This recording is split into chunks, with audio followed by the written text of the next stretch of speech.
Natae sa court? Alam niyo bang may isang teammate si Giannis Antetokounmpo na natae sa court nitong nakaraang laban ng Bucks? O tawanan lang tayo dito ha?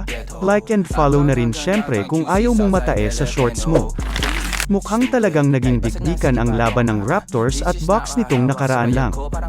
Sa sobrang intense nga ay di na nakapagpigil ang puwet ng Bucks center na si Brook Lopez.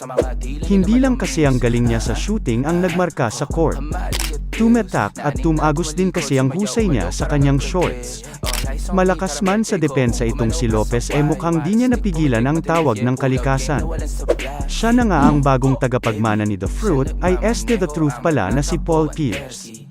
Kung di nyo kasi alam ay minsan ngang pinit ni Pierce ang pagiging injured matapos nga siyang matae sa short habang naglalaro.